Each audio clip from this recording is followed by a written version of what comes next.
Hey बच्चा party, good evening, आदाब, नमस्कार, सत श्री अकाल, and I welcome you all to lecture number 3 of this podcast series। और आज का टॉपिक है computation of gross annual value, जो कि हाउस प्रॉपर्टी चैप्टर में मिलता है, जो फर्स्ट स्टेप होता है हाउस प्रॉपर्टी चैप्टर का। अगर यहाँ गड़बड़ी हो गई तो पूरा आंसर गड़बड़ा जाएगा दोस्तों। तो I want each and every one of you to be very very attentive for the next 10 minutes in order to understand the most important concept of the house property chapter। Gross annual value is equals to expected rent or actual rent, whichever is higher. This is the general principle, guys. How do we arrive at expected rent? Expected rent is municipal value or fair rental value, whichever is higher. As you can see that, follow the arrows. Municipal value or fair rental value, whichever is higher when compared to standard rent, whichever is lower। तो ये आपका expected rent आएगा, जिसको हम actual rent से compare करेंगे, और actual rent और एक्सपेक्टेड रेंट में जो भी ज्यादा होगा वो आपका ग्रॉस एनुअल वैल्यू कहलाया जाएगा। Expected rent is always computed for 12 months। Expected rent हमेशा 12 महीने के लिए निकाला जाता है। अगर आप प्रॉपर्टी के ओनर हो 12 महीने के लिए, तो 12 महीने के लिए एक्सपेक्टेड रेंट निकाला जाएगा, इररिस्पेक्टिव ऑफ द फैक्ट कि एक्चुअल रेंट आपको 8 महीने का ही क्यों ना मिल रहा हो सकता है दोस्तों 4 महीने घर में आप खुद रहे और 8 महीने आपने रेंट पे दिया, तो expected rent will be computed for 12 months, whereas actual rent will be computed for 8 months। इस चीज का ध्यान रखिएगा। Expected rent is always computed for 12 months, except एक ही सिनेरियो में 12 महीने का नहीं निकाला जाएगा एक्सपेक्टेड रेंट, 12 महीने से कम का निकाला जाएगा when the assessee is not the owner of the property during the previous year। Let's say अगर आपने एक प्रॉपर्टी 1 जुलाई को परचेज करी, तो अप्रैल में जून जब आप 3 महीने के लिए घर के ओनर ही नहीं थे, तो आप 3 महीने के लिए हाउस प्रॉपर्टी चैप्टर में नहीं आओगे, आप 9 महीने का एक्सपेक्टेड रेंट निकालोगे। या फिर आपने 1 फरवरी को प्रॉपर्टी बेच दी, तो आप अप्रैल से लेकर जनवरी तक के लिए एक्सपेक्टेड रेंट निकालेंगे। तो जितने महीनों के लिए आप ओनर थे उतने महीनों के लिए एक्सपेक्टेड रेंट निकाला जाता है। या फिर और the construction of the property is completed between the year. Property under construction थी गाइस, 1 दिसंबर को प्रॉपर्टी बनकर रेडी हुई, तो इन दैट केस आप हाउस प्रॉपर्टी चैप्टर में कब आते हैं? जब आपकी प्रॉपर्टी बनकर रेडी हो जाती है। तो 1 दिसंबर से 31 मार्च 4 महीने का ही एक्सपेक्टेड रेंट कंप्यूट करा जाएगा। तो सबसे पहले पॉइंट को रिकॉल करते हैं। GAV is equals to expected rent और actual rent whichever is higher. Expected rent is municipal value of fair rental value whichever is higher when compared to standard rent whichever is lower. Expected rent is always computed for 12 months except when the assessee, the landlord was not the owner of the property or the construction got completed between the year। Now comes the most interesting point, and that is actual rent with vacancy। अगर आपने property किराए पे चढ़ाई, लेकिन किराएदार कुछ महीने रहा और उसके बाद उसने घर खाली कर दिया, और घर खाली रहने की वजह से आपको कुछ महीने रेंट नहीं मिला। By the time you were looking for the next tenant, कुछ महीने आपका घर खाली रहा। तो in that case, in that scenario, आप एक बार के लिए, ध्यान से मेरी बात सुनिएगा दोस्तों, in order to compute the correct answer, आपने एक्सपेक्टेड रेंट निकाला, वो तो 12 महीने के लिए निकला। एक्चुअल रेंट एक बार के लिए आप 12 महीने का ही निकालिएगा कि अगर टेनेंट नहीं खाली किया होता तो हमें कितना रेंट मिल जाता, उसमें से माइनस करिएगा कि वेकेंसी की वजह से मेरा कितना नुकसान हो गया, लॉस ड्यू टू वेकेंसी। तो क्या वेकेंसी की वजह से एक्चुअल रेंट एक्सपेक्टेड से कम हुआ या नहीं हुआ?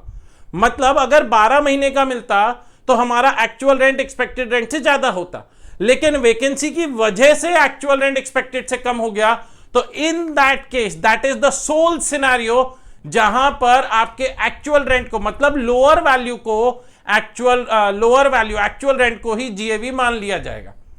लेट्स से दोस्तों एक्सपेक्टेड रेंट 3 लाख रुपए का था, एक्चुअल रेंट 12 महीने का मिलता तो 2,40,000 मिलता। 2 महीने की वैकेंसी रही जिसकी वजह से आपको एक्चुअल रेंट 2 लाख रुपए का मिला। तो क्या यहां पर हम एक्चुअल रेंट को जीएवी मानेंगे? The answer to which is no. हम एक्चुअल रेंट को जीएवी नहीं मानेंगे। क्यों? क्योंकि अगर एक्चुअल रेंट 12 महीने का भी मिल जाता तो भी वो सिर्फ 2,40,000 रुपीज मिलता, मतलब वो एक्सपेक्टेड रेंट से कम होता। And in that case, in that scenario guys, क्या वेकेंसी की वजह से कम हुआ या वो पहले से ही कम था? सर ये तो पहले से ही कम था। तो इन दैट केस आपको हायर वैल्यू लेना होगा और एक्सपेक्टेड रेंट जो 3 लाख रुपए का है वो आपका जीएवी बन जाएगा। लेकिन एक और सिनेरियो लेता हूं दोस्तों, विजुअलाइज करिएगा अमाउंट्स को। अगर आपका एक्सपेक्टेड रेंट 5 लाख रुपए का है, एक्चुअल रेंट 50,000 पर मंथ मिलता है, तो 6 लाख रुपीज साल का मिलना चाहिए था। 50,000 into 12, 6 lakh rupees.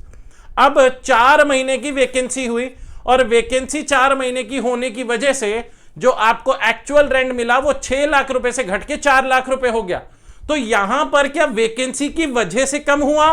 The answer is yes. यहां पर आपका एक्सपेक्टेड रेंट 5 लाख रुपए का था, एक्चुअल रेंट 6 लाख रुपए का मिलता अगर 12 महीने का मिलता, और 4 महीने की वैकेंसी की वजह से वो 6 लाख रुपए 4 लाख रुपए हो गया। तो क्या एक्चुअल रेंट पहले वैकेंसी एक्सपेक्टेड रेंट से ज्यादा था? हाँ जी। क्या वैकेंसी की वजह से कम हुआ? हाँ जी। और क्योंकि वैकेंसी की वजह से कम हुआ, इस वजह से लोअर वैल्यू लिया जाएगा। इस वजह से आपके 4 लाख रुपए को ही ग्रॉस एनुअल वैल्यू माना जाएगा। Alright, and now comes the last point, unrealise rent. Unrealise rent क्या होता है भैया? कि टेनेंट था लेकिन बिना पैसे दिए ही भाग गया, नालायक। तो इन दैट केस ये जो अनरियलाइज रेंट है, इसमें वैकेंसी और unrealised rent are 2 different points, 2 different topics. तो unrealised rent is a scenario in which the rent was receivable, however it was not paid by the tenant. तो unrealised rent shall be reduced, उसको आप minus करेंगे किस में से दोस्तों? It shall be reduced from the actual rent receivable while computing gross annual value. अब बात यह आती है कि हमारे को क्वेश्चन में दिया गया है कि 2 महीने का अनरियलाइज रेंट था, 3 महीने की वैकेंसी थी। तो इन दैट केस क्या करेंगे?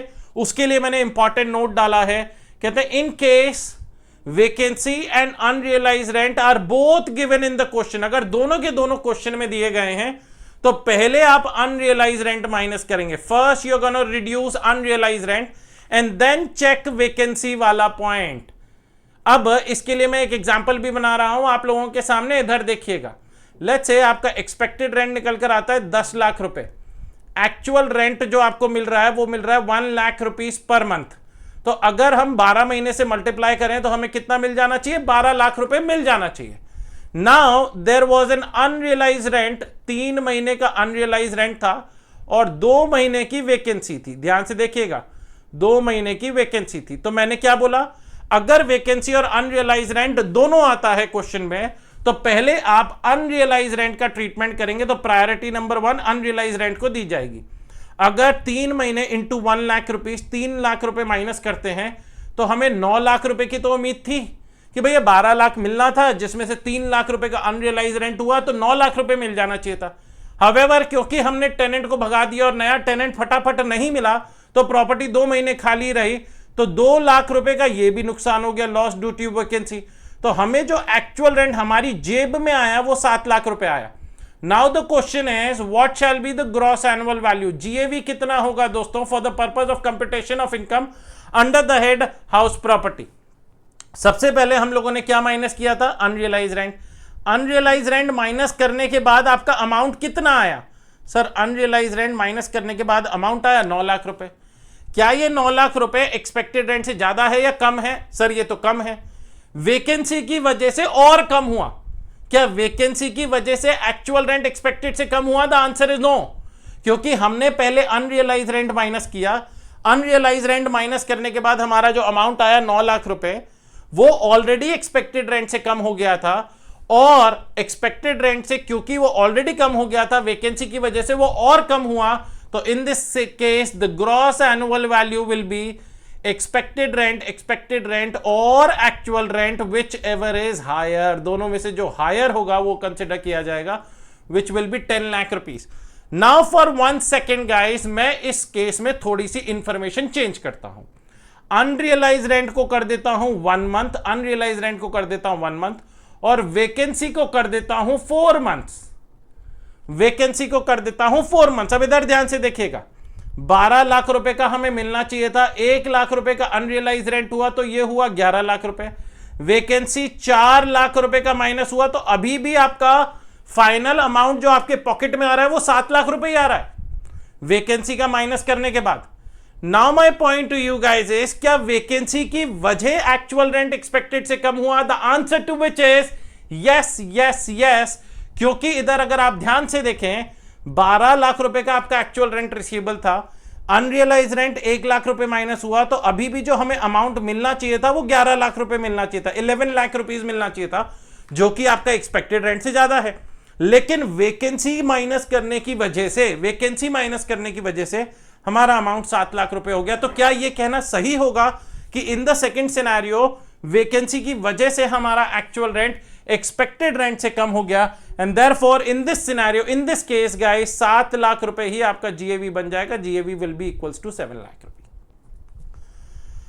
Alright guys, so this was the first step in computing the correct answer under the house property chapter.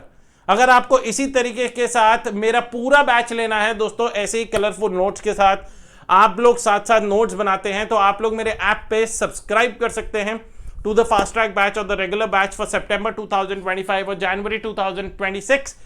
जो भी आपको सूट करे, जो आपको पॉकेट फ्रेंडली हो, आप उसके लिए एनरोल कर सकते हैं। अगर आप लोग मेरे को रीच आउट करना चाहते हैं, मेरी टीम तक पहुंचना चाहते हैं दोस्तों, तो आप लोग हमें रीच आउट कर सकते हैं ऑन टू अ नंबर। मैं वो आपके साथ शेयर कर देता हूं।